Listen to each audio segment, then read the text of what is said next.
Boris Karloff on Inner Sanctum Mystery. Brought to you by the makers of Carter's Pills.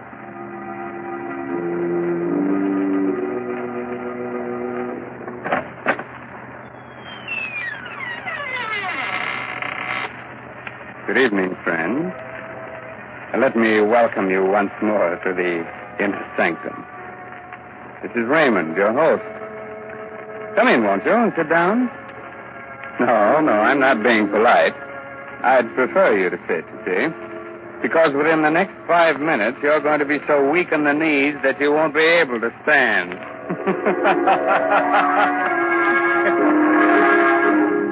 Inner Sanctum Mysteries again has the pleasure of bringing you the famous star of radio, screen, and stage, now featured in the current Broadway success, Arsenic and Old Lace, Boris Karloff. This evening, Mr. Karloff appears in Robert Newman's dramatization of Edgar Allan Poe's famous story, The Telltale Heart. Presented for your entertainment by the makers of Carter's Little Liver Pill, the best friend to your sunny disposition.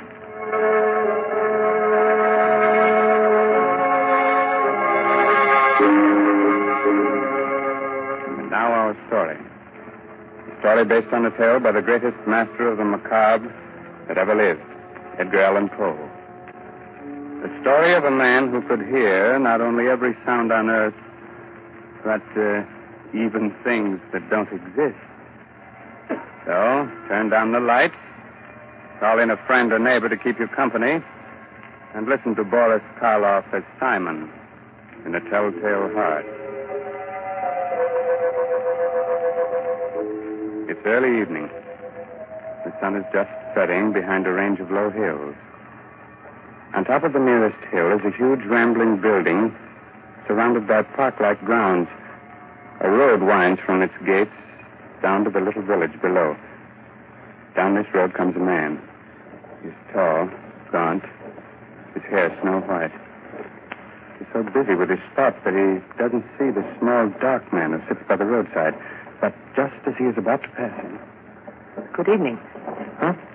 Oh, why, good evening. Nice evening, isn't it? Nice? Why, it's the most wonderful, perfect evening I'll ever know this side of heaven. You don't say. And you can't know what it's like to feel as if you'd just risen from the dead. As if your tomb was opened. And you were told that you could return to the world that you knew and loved. Can't I? You can't. You see, my name is Simon. I was a musician.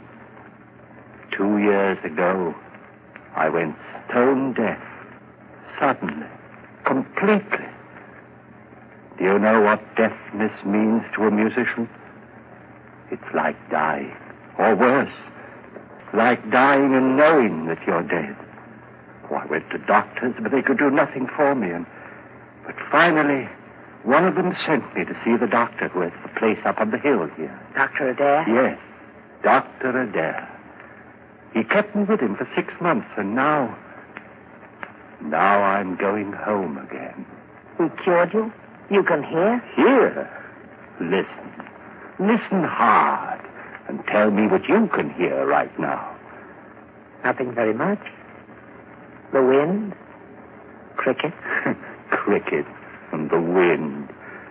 Do you know what I can hear? I can hear the grass growing, the sap rising in the trees. I can hear the stars moving in their courses. I can hear things that no man ever heard before. Now, do you know why I said that this was the most wonderful evening that ever was? Yes, Simon. But I knew why before. You see, I just left the place up on the hill myself. You left there? You mean... When I was taken there, I was blind. Oh, your eyes, yes. I hadn't noticed before, but they are strange. Shall we walk on together? Simon? Just where did you plan to go? Well, I've been thinking about that for weeks now. All the weeks when I couldn't leave my room. I must get used to being able to hear again, gradually. From my window, I could see an old mill, just this side of the village. Yes, it's deep in the woods, deserted. There's moss on the water wheel. And the door hangs open by one hinge. You mean that you can see it from here? My eyes have become as good as your hearing. You thought of going there, living there? For a while, until I was ready to return to the world. Oliver, why don't you come with me? Then when we are both ready, we can go back together to the world. I could do that. Think of what it's going to mean, how much we're going to be able to help people. You with your sight and I with my hearing. Help them?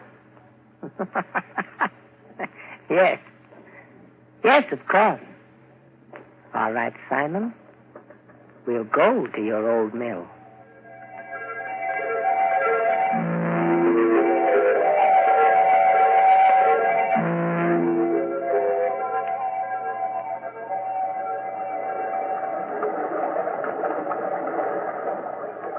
This way, Oliver. Up this path. What?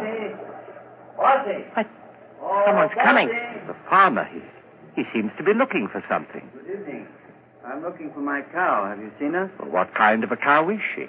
A brown and a white one with a crooked horn. Wait. I hear her. She's grazing in a field on the other side of the woods. Hear her? That's almost a mile from here. I have good ears. Good. You must have ears like a fox. But that field, that's the squire's. How did she get there? You think someone took her? Who would? Well, it's the squire's land, but he's the richest man around here. Why should he have taken my cow? Wait a minute. Let me see. Yes. Yes, I do see someone with your cow. He's just leaving her. You can see that? Right through the woods? I have good eyes. Who is it? What's he like? Is he tall, wearing a brown jacket? Yes. I knew it. It's the squire. He's trying to steal my cow. I'd better go get her. Thank you very much. Perhaps I'll see you both again. Perhaps.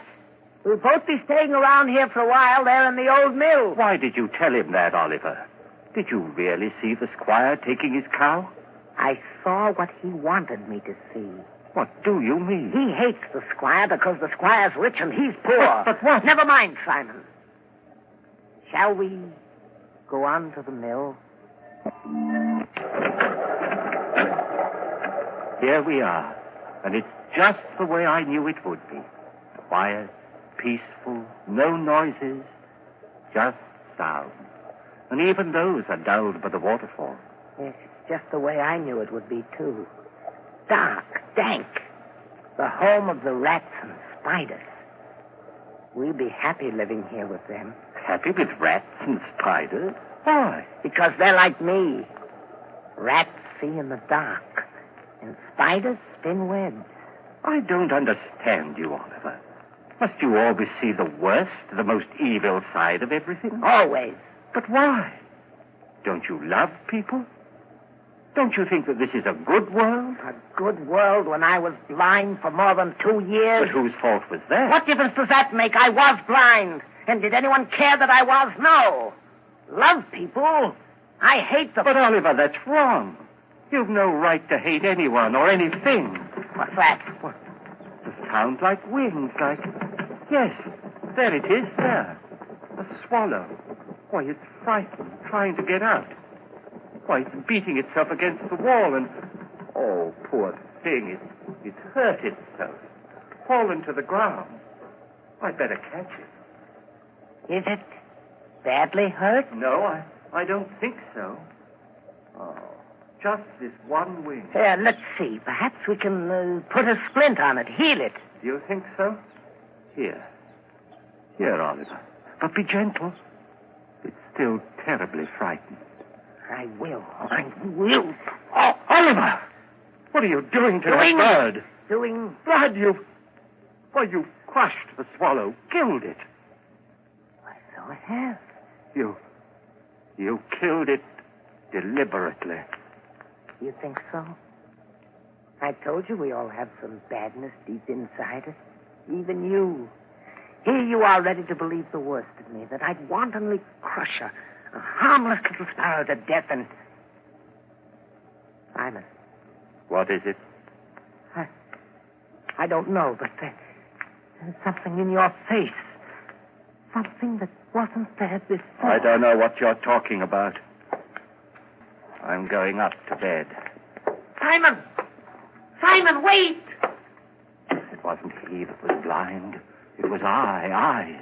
Oh, he is bad, evil, clean through. He's like one of the spiders he loved so much, lurking here and spinning cunning webs to catch innocent people in. And what he saw in my face just now, there was something there. Something that wasn't there before. Death.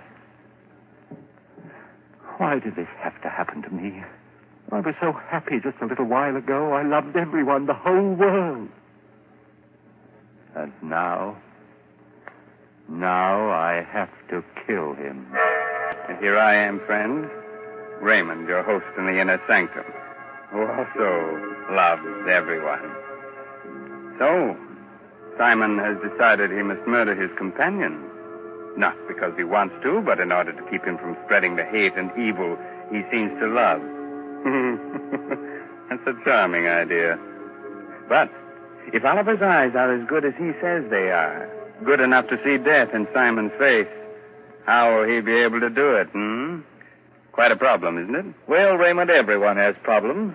It's the answer that counts. It certainly does, Mr. Hurley, in a mystery drama. Yes, and in a domestic drama, too. If you don't believe it, listen to what Agnes Vale says to her husband at the dinner table. Oh, Bob, you haven't said a word about the cake, and I baked it especially for your birthday. After 30, no one wants to be reminded of birthdays. Oh, that's silly. Besides, a person's only as old as they feel. Well, if that was the case, I'd be about 60. You mean 90. No one could save up the grouch you've got in only 60 years. If you felt as irritable, low, and out of sorts as I have lately, you'd be grouchy, too. Of course I would. Anybody would. So the thing to do is not to feel that way. What can anyone do about it? Very simple, my dear. Try Carter's little liver pills. Right. And when you don't feel good, try Carter's little liver pills. They do the work of calomel but have no calomel in them, for they are simple pills made of vegetable drugs. They wake up the flow of one of our most vital digestive juices. When this vital juice flows at the rate of 2 pints a day, it helps to digest our food and bring back the glorious feeling that goes with regularity. Then most folks feel like happy days are here again. But be sure you get the genuine Carter's little liver pill.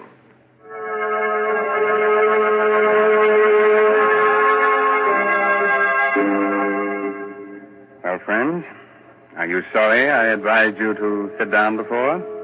No, I thought not. You still want me to go on with the story of the Telltale Heart? Very well. It's a little later that same evening, and Simon is sitting in the upper story of the old deserted mill, waiting, listening. Sleep, Oliver, sleep. Aren't you ever going to sleep? Oh, I know you're lying down. I heard you getting undressed. I even heard the thread snap when you pulled that button off your shirt. But you're not asleep yet. I can tell by your breathing, the way your heart's beating. And that's what I must wait for. The time when you're really asleep. When you close those hawk eyes that can see even in the dark. That could read murder in my face when I didn't know it was there myself. Wait a minute. There. Now you're asleep. And now I must go. Easy with the door. Careful. And even more careful going down the stairs. Shh. Don't creak like that. Suppose he wakes. No, he can't. He won't wake up. He can't. And even if he does... here we are. The door to his room. How shall I do it? Those sacks he's using as a pillow. If I pull them out and held them over his face and smothered him, that's it, yes. Then I wouldn't have to touch him. I wouldn't. Who's that? Who's there? There is someone there. I can see you. It's Simon. Yes, it's Simon. What do you want? What are you doing here? I know you've come to kill me. Yes, Oliver. I've come to kill you. Philip, You can't do that. You can't. Yes, Oliver, I can. And I have to. Oh, please don't struggle like that. I'm stronger than you are. You can't get away from me. You can't. You can't.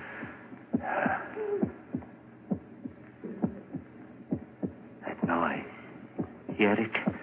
It's your heart. Beating, pounding, driving the blood through your veins. It's beating more slowly now. Slower and fainter. Running down like a tired clock.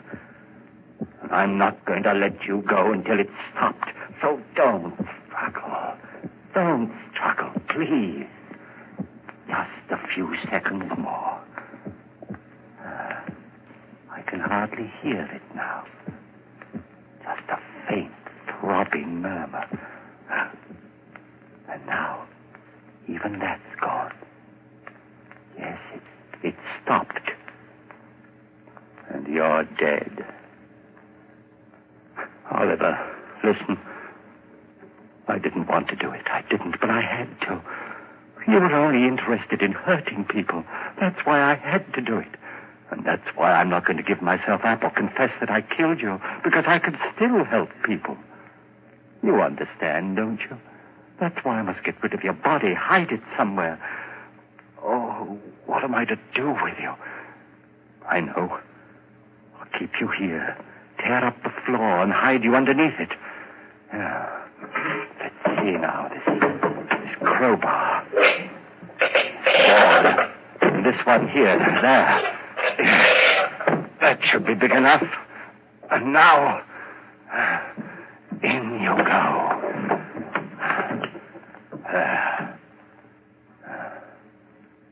Goodbye, Oliver.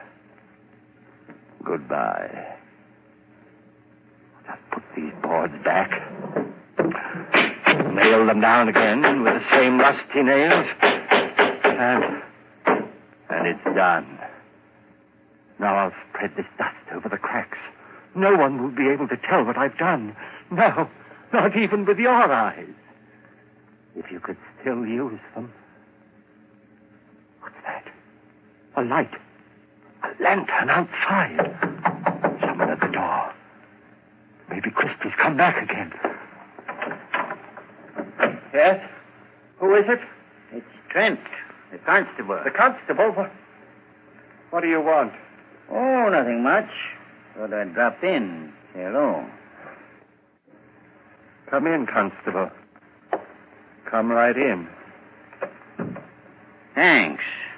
Weird time of night to be visiting, but I heard there were strangers living out here, and I thought I might... Why, of course, it's part of your job to investigate strangers, isn't it? In a way. Not that you're a stranger, exactly. What do you mean? Well, you've been around here for some time, haven't you? Up at Dr. Adair's place in the hill, I mean? Oh, yes, of course. I just left there this afternoon. Uh-huh. And your friend, where's he? Sleeping? Friend?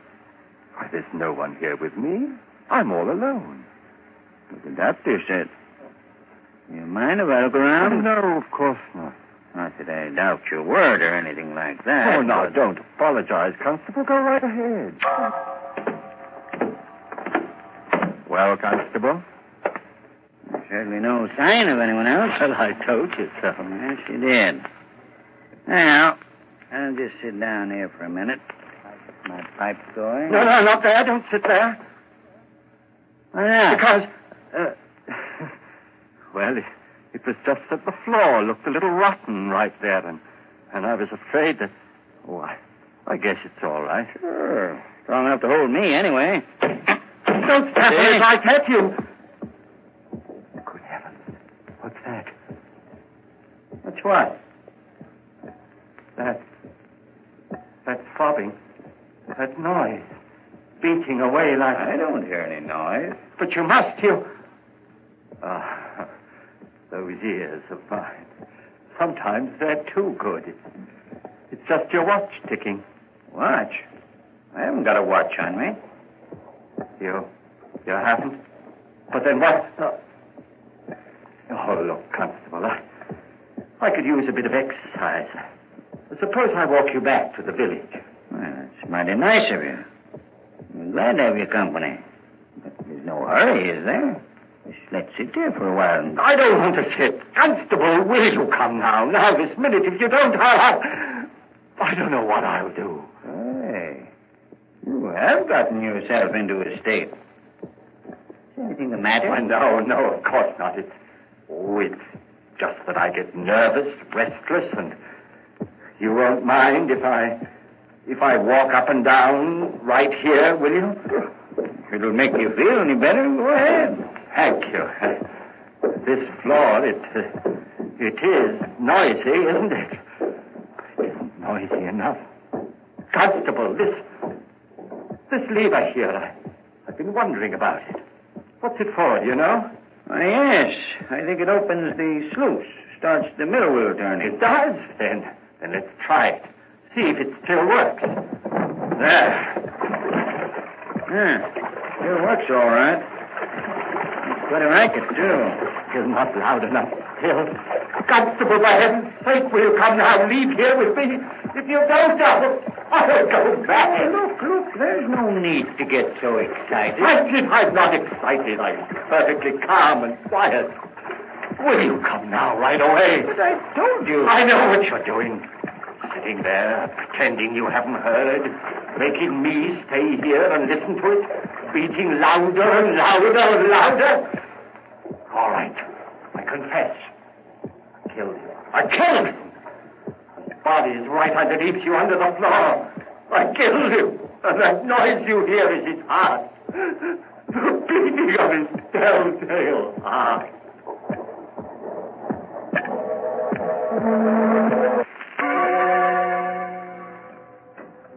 Hello, Dr. Adair. Oh, Constable, hello. Well, did you find them? Yes, Doctor.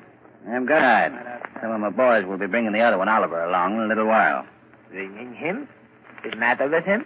Well, sort of. They were in the old mill by the river. Simon had evidently tried to kill Oliver, but he hadn't done a good job of it. He nailed him up underneath the floor. And when we got him out, he was unconscious. He's still pretty weak.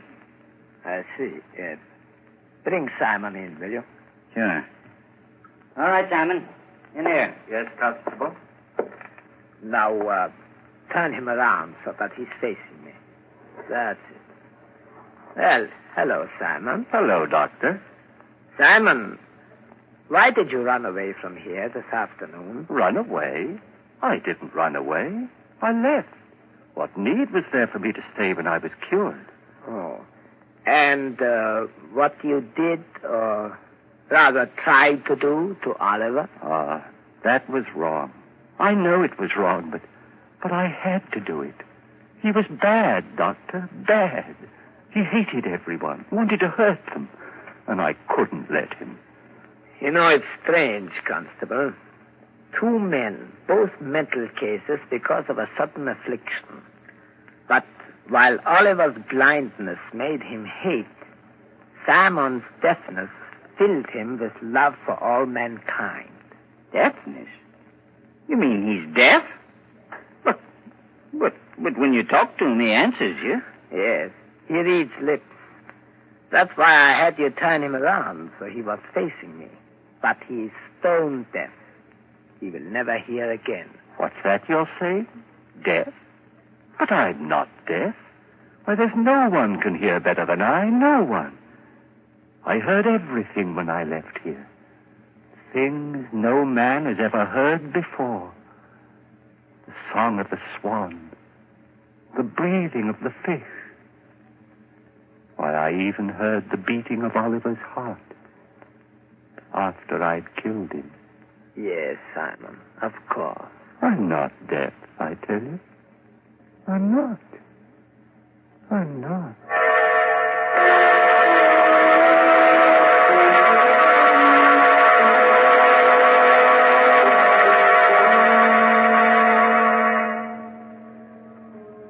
So, Simon did hear all the things he said he did.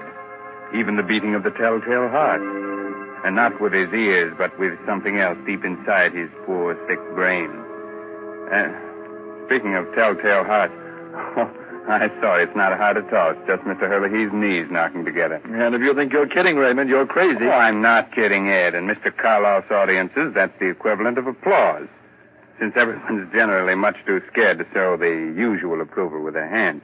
So we won't take any chances. We'll just use words and say, thanks, Boris Karloff, for your splendid performance of tonight's dramatization of Poe's The Telltale Heart. It was a pleasure, Raymond, to be able to bring our friends one of the world's most famous stories. And I'm very grateful to Everett Sloane as Oliver and Santos Ortiaga, who played Christie, for the help they gave me. So now I suggest that you listen to Ed Hurley, who has some helpful advice for which you may be very grateful. This is Raymond again, your host, getting ready to close that door to the inner sanctum and say goodnight until the same time next week. In the meantime, if you care to do a little bloodthirsty reading, try this month's Inner Sanctum novel, I'll Eat You Last, by H.C. Brandon. In case you've already read that, why not try some of the other stories by the author of tonight's mystery drama, Edgar Allan Poe? According to all critics, this writer has quite a future. Oh, good night. Pleasant dreams, huh? Inner Sanctum Mysteries will be on the air again next Sunday night, same station, same time, with another chiller for thriller fans. So be with us then. This is Ed Hurley, speaking for the makers of Carter's Little Liver Pills and reminding you, when you don't feel good, try Carter's Little Liver Pills, the best friend to your sunny disposition. This is the Blue Network of the National Broadcasting Company. You've been listening to the OTR Gold Network. Find more classic radio at otrgold.com.